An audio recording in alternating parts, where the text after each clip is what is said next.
నమస్తే. నేను మీ జాహ్నవి. మనతో ఉన్నారు మన వనజ రామిశెట్టి అక్క. మాట్లాడేద్దాం. నమస్తే అక్క. నమస్తే జాహ్నవి. అక్క ఎన్ని సార్లు చూడు ఇదే అడుగుద్ది అని అనుకోద్దు. Hair, hair, hair. ఈ హెయిర్ కేర్ నా ఒక్కదాని సమస్య అని అనుకున్నా నేను. బట్ నాలాగా చాలా మందున్నారు. నాకు తెలిసి ప్రతి ఒక్కళ్ళ సమస్య అనుకుంటా. సో, చాలా మంది అడిగిన ప్రశ్నల్లోంచి ఒక్క ప్రశ్న చూస్తే ఎక్కువగా రేజ్ అయిన టాపిక్‌ల్లో హెయిర్ అక్క. అసలు విపరీతమైన క్వెషన్స్ అడుగుతున్నారు. అందులో కొంతమంది అడుగుతున్న ప్రశ్న ఏంటంటే ఆయిల్ పెట్టుకోవడం చాలా మందికి ఇష్టం ఉండదు. వాళ్ళకి పర్సనల్‌గా ఇష్టం ఉండదు. వాళ్ళ ఫ్యామిలీ మెంబర్స్‌లో ఇష్టం లేక వీళ్ళు పెట్టుకోరు కొంతమంది. లైక్ వైఫ్ అండ్ హస్బెండ్ అలా. సో, మొత్తానికైతే హెయిర్‌కి ఆయిల్ అన్నది ఏదో ఒక కారణాల రీత్యా పెట్టడం మానేశారు. బట్ హెయిర్ నరిష్మెంట్ ఉండాలి కదా! దానికి ఆ షైనింగ్, అవును. దానికి కూడా ఒక పోషణ ఉండాలి కదా! హెయిర్ ఆయిల్ ఖచ్చితంగా కావాలి అంటారా? అది లేకపోయినా మనం మెయింటైన్ చేయడం సాధ్యమేనంటారా? ఇది ప్రశ్న. ఓకే. అయితే మనము కొన్ని మంచిగా క్లియర్‌గా మాట్లాడుకుందాం. ఏంటంటే, ఫస్ట్ ఆఫ్ ఆల్ ఏంటంటే, చాలా మందికి ఇప్పుడు అక్కడ ఒక అమ్మాయి ఎళ్తుంది. అమ్మాయికి ఫుల్ మోకాలు దాటేసి జుట్టుంది. అబ్బా! ఎంత బావుంది అమ్మాయి జుట్టు అనుకుంటాం కదా! కదా! వెంటనే అట్లా కళ్ళు అలా ఎళ్ళిపోతాయి అటువైపు. ఎళ్ళి ఒకవేళ మనం ఆ అమ్మాయిని అడిగామనుకో, "ఏం చేస్తున్నావు నీ జుట్టుకి?" "నేనేం చేయనండి నార్మల్‌గానే ఉంటది." వాళ్ళేం పెద్ద కేర్ తీసుకోరు. అయితే జుట్టు అన్నది ఏంటంటే, మన జీన్స్‌ని బేస్ చేసుకొని, మనం తినే ఆహారాన్ని బేస్ చేసుకొని, మనం పుట్టినప్పుడు మన హెయిర్ గ్రోత్ ఎట్లా అయితే ఉందో, మనము కడుపులో ఉన్న బేబీ కడుపులో ఉన్నప్పుడు మదర్ ఎట్లాంటి ఫుడ్ తిన్నది, ఇవన్నిటిని బేస్ చేసుకొని మనకొక బాడీ ఒక టైప్ ఆఫ్ తత్వంతోటి మనం పుడతాం. అట్లా పుట్టినప్పుడు కొంతమందికి పిల్లలకి ఒత్తు జుట్టు, కొంతమందికి పల్చటి జుట్టు, కొంతమందికి సగం గుండు అవును. అలా పుడతారు. సో, అప్పుడే మనకు అర్థమైపోతదనమాట. వీళ్ళకి ఫ్యూచర్‌లో కూడా మంచి ఒత్తు జుట్టు ఉంటది. లేకపోతే వీళ్ళకి పల్చటి హెయిర్ ఉంటది. హెయిర్ థిక్‌నెస్ ఏదైతే ఉంటదో ఒక్కొక్క వెంట్రుక కొంతమందికి మందంగా ఉంటది. కొంతమందికి పల్చగా. సో, ఇదంతా మనకి అప్పుడే తెలిసిపోద్దనమాట. సో, ఎవరిదైనా ఒక పర్టిక్యులర్ పర్సన్‌ది హెయిర్ ఇప్పుడు చాలా చెప్తామనమాట. ఇది పెట్టుకోండి. ఇప్పుడు నా జుట్టు ఇంతే ఉంది. ఇంతే. ఇలాగే ఉంటది. అవును. ఓకే. నా జుట్టు ఉండేది. కూడా. ఆ! ఇదే అంతే. ఇంతే. ఇలాగే ఒకప్పుడు ఉండేది పొడుగు. తర్వాత ఓకే. ఒకసారి కట్ చేపిచ్చిన తర్వాత తర్వాత పెరుగుతుంది. ఓకే. లెట్ మీ సీ ఎన్ని రోజులు పెరుగుతుందో చూద్దాం. కానీ జుట్టు హెల్తీగా ఉంటుంది నాది. ఫస్ట్ కావాల్సింది ఏంటంటే హెల్తీ హెయిర్. హెల్తీ హెయిర్ ఉండాలనమాట. స్ట్రాంగ్‌గా ఉండాలి. జుట్టు అంటే దూతుంటే ఇంతింత జుట్టు కింద పడిపోకుండా అట్లా ఉండే హెయిర్‌ని కోసం చూసుకోండి. వాళ్ళకి ఇంత పొడుగు జుట్టు ఉంది కాబట్టి వాళ్ళు ఏం చేశారో నేను అదే చేస్తే నా హెయిర్ పెరుగుతది. ఫస్ట్ ఆఫ్ ఆల్ ఆ మైండ్ సెట్‌లోంచి మనం బయటకొచ్చేద్దాం. ఈ మధ్య చాలా వీడియోస్ చూస్తాం. ఇట్లా జుట్టు చూపించి నా జుట్టు చూడండి మీరు కూడా. అవును. అవును. అవును. మనం అందరం అది ఫాలో అయిపోతాం. అది ఫాలో అవ్వండి. No problem. కానీ ఆల్రెడీ పొడుగు జుట్టు ఉన్న వాళ్ళకి ఆల్రెడీ పొడుగు జుట్టు ఉంటది. కాకపోతే మనం ఏమేమి ఇష్యూస్‌ని అడ్రెస్ చేయాలి అంటే, మీకు సడెన్‌గా ఎక్కువ హెయిర్ ఫాల్ అయిపోతుంది. మీ జుట్టు బాగా డ్రై అయిపోయి రఫ్ అయిపోతుంది. ఓకే. అండ్ ఇక్కడ ఈ పార్ట్స్‌లో కొంచెం కొంచెం దగ్గర హెయిర్ రిసీడింగ్ హెయిర్ లైన్ అంటాం. జుట్టు ఊడిపోతూ ఉంటది ఫ్రంట్ పార్ట్‌లో. ఇవన్నీ ఉన్నప్పుడు కొంచెం కాజ్ ఫర్ కన్సర్న్ అనమాట. ఓకే. ఏదో చేయాలి. చేస్తేనే గాని మనకి ఇది కరెక్షన్ అవ్వదు అప్పుడు అలాంటి వాళ్ళ కోసం మనం చెప్పే హెయిర్ కేర్ రెమెడీస్ అన్నీ. ఓకే. సో, అది కొంతమంది ఓ 2 రోజులు మెయింటైన్ చేస్తే బావుంటది. Third day, fourth day maintain చేయరు. మళ్ళా చెయ్యరు. రఫ్ అయిపోతది. అవును. సో, అలాంటి వాళ్ళకి కూడా అవసరం. కరెక్ట్. అప్పుడు మనకి ఆయిల్ పెట్టుకునే ఆప్షన్ చాలా మందికి ఇష్టం ఉండదు ఆయిల్. జిడ్డుగా ఉంటది. సో, రకరకాల కారణాల వల్ల కొంతమందికి ఆయిల్ పడని వాళ్ళు గూడా ఉంటారు తెలుసా? ఆయిల్ పెట్టిన తర్వాత పింపుల్స్ వస్తాయి ఫేస్ మీద. పింపుల్స్ వస్తాయి. లేకపోతే స్కాల్ప్‌లో ఇచ్చింగ్ వచ్చేస్తూ ఉంటది. సో, అట్లాంటి వాళ్ళు ఏం చేస్తారంటే ఫస్ట్ అండ్ ఫార్మోస్ట్ థింగ్ ఏంటంటే మీ బాడీలో ఐరన్ ఎట్లా ఉంది? బి12 ఎలా ఉంది? ఓవరాల్‌గా హెల్త్ ఎట్లా ఉంది? మీరు ఎంత వాటర్ తాగుతున్నారు? ఎంత మంచి ఆహారం తింటున్నారు? ఇవన్నీ మనం చేసే రెమెడీస్ అన్నీ సపోర్ట్ అనమాట అంతే. సపోర్ట్‌గా పనిచేస్తాయి. మనం వెయిట్ లాస్ టీస్ గానీ, హెయిర్ కేర్ టిప్స్ గానీ చెప్తుంటే ఏంటంటే, మీరు రెగ్యులర్‌గా ఫాలో అయ్యే రొటీన్ ఫాలో అవుతూ, ఇవన్నీ వాటికి కొంచెం యాడ్ చేస్తూ ఉంటాయన్నమాట. అంతే. కొంచెం టచప్ లాగా. ఓకే.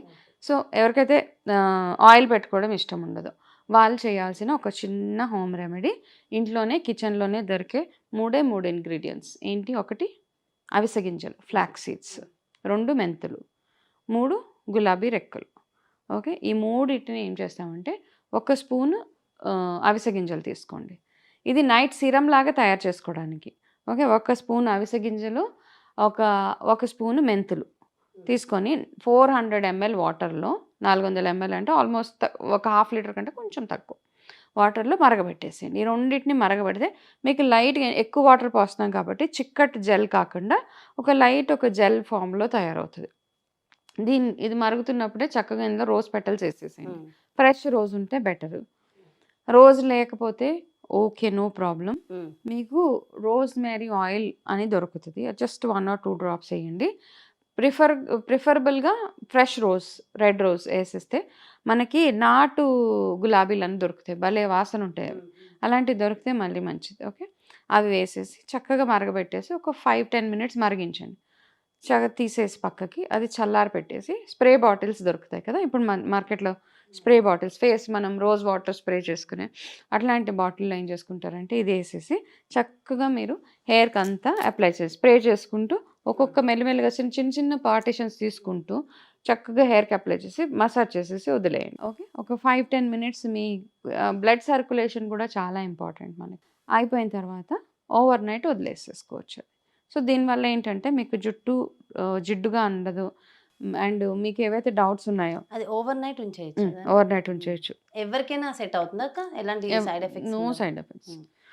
ఇవన్నీ హోమ్ మేడ్, లేకపోతే నో కెమికల్ ఉన్నవి కొంతమందికి సెట్ అవ్వవు. ఓకే, సో ఇవన్నీ ఇంట్లోనే కదా, అవిసె గింజల వల్ల దేనివల్ల ఏమీ ప్రాబ్లమే ఉండదు అసలు. మెంతులు, సో ఆల్రెడీ మనకు తెలుసు అవిసె గింజల వల్ల హెయిర్ బాగా గ్రో అవుతుందని. మెంతుల వల్ల, మెంతుల్లో ఉన్న ఏవైతే పోషక విలువలు ఉన్నాయో దానివల్ల కూడా ఏదైనా ఫస్ట్ ఆఫ్ ఆల్ ఇంటేక్ మంచిది. కానీ ఒక్కొక్కసారి ఎక్స్టర్నల్ ఆయిల్ మసాజెస్ కానీ, హెయిర్కి మనం బాడీకి చేసుకునే మసాజ్, స్కిన్కి చేసుకునే మసాజ్ అండ్ హెయిర్కి చేసుకునే మసాజ్ వల్ల కొంచెం ఆయిల్ పెనిట్రేషన్ ఎలాగో ఉంటుంది మనకి బాడీలో. సో దానివల్ల కొంచెం ఈ ఫాలికల్స్ అవి స్ట్రాంగ్ అవి. ఇది ఎస్పెషలీ జుట్టు స్మూత్గా, హెల్దీగా, హెయిర్ ఫాల్ అవ్వకుండా ఉండడానికి, నూనె పెట్టుకోవడానికి భయపడే వాళ్ళ కోసం, అంటే ఇష్టం లేని వాళ్ళ కోసం ఈ చిన్న రెమెడీ అనమాట. ఇది ట్రై చేయండి. చక్కగా వీక్లీ 3 times చేయొచ్చు. ఓకే, 3 times చేస్తే మీకు జుట్టుకి నూనె పెట్టడం వల్ల ఎంతైతే హెల్త్, అంటే మార్నింగ్ ఆయిల్ పెట్టి నెక్స్ట్ డే మార్నింగ్ తలస్నానం చేసుకున్నప్పుడు మీకు ఏదైతే స్మూత్నెస్ ఉంటుందో అది ఈ చిన్న రెమెడీ వల్ల వస్తుంది. కాబట్టి ఇది చక్కగా ట్రై చేయొచ్చు అనమాట. ఏమీ ఆలోచన లేకుండా ట్రై చేయొచ్చు. ఓకే, అన్నిటికంటే ఇంపార్టెంట్గా ఇంటేక్ మనం చెప్తూనే ఉంటాం. ఫుడ్ ఇంటేక్ చాలా అవసరం. అది అవును. చేసుకుంటూ అవును. కాస్త ఎవ్రీ వీక్ ఇలాంటి కేర్ తీసుకుంటూ ఉంటే ఇంకా బాగుంటుంది. సో ఇలా ఉన్న వాళ్ళకి ఆయిల్ లేకపోయినా ఏం problem, no no problem. Problem. So oils లో కూడా మళ్ళీ కోకోనట్ ఆయిల్ అని, బాదం ఆయిల్ అని ఇలా ఉంటుంటాయి కదా. అంటే ఆయిల్ కూడా మనం తయారు చేసుకునే విధానాన్ని బట్టి ఉంటుంది అనమాట. అంటే ఎట్లాంటి ఆయిల్ యూజ్ చేస్తే, hair growth oils, hair growth serums అన్నీ ఉన్నాయి. మనం ఇప్పుడు మార్కెట్ లోకి వచ్చేవి చూసుకొని జాగ్రత్తగా యూజ్ చేయొచ్చు, జాగ్రత్తగా చక్కగా యూజ్ చేసుకోవచ్చు హెయిర్ కేర్వి. ఓకే, ఓకే, హెయిర్ ఆయిల్స్ అవన్నీ. కానీ మనం ఎంత మంచి ఇంగ్రీడియంట్ వేస్తున్నాం అందులో హెయిర్ గ్రోత్ కోసం అన్నది చూసుకొని. అయితే ఇంకొక ప్రశ్న అక్క, ఇప్పుడు చాలా మంది నైట్ పెట్టి మార్నింగ్ అంతసేపు ఉంచలేరు. అసలు ఆయిల్ అనేది తలకి ఎంతసేపు ఉండాలంటారు? 2 hours చాలు. 2 hours ఇనఫ్. ఓకే, అండ్ ఆ 2 hours ఏంటంటే మనం ఎంతసేపు పెట్టుకున్నామా అన్నది కాదు. 2 hours అది ఎంత ఎఫెక్టివ్గా మసాజ్ చేసామన్నది కూడా ఇంపార్టెంట్. ఎప్పుడైనా ఆయిల్ పెట్టుకునేటప్పుడు ఫస్ట్ కొంచెం గోరువెచ్చగా చేసుకొని అప్పుడు హెయిర్ మసాజ్ చేసుకోవడం చాలా సజెస్టెడ్ అనమాట. ఎప్పుడైనా గోరువెచ్చటి నూనె పెట్టినప్పుడు దాని ఎఫెక్ట్ చాలా బాగుంటుంది. Okay, super. అయితే మొత్తానికి అయితే హెయిర్ కి బ్యూటిఫుల్ టిప్ అందించేసారు అక్క. Thanks a lot, thank you so much.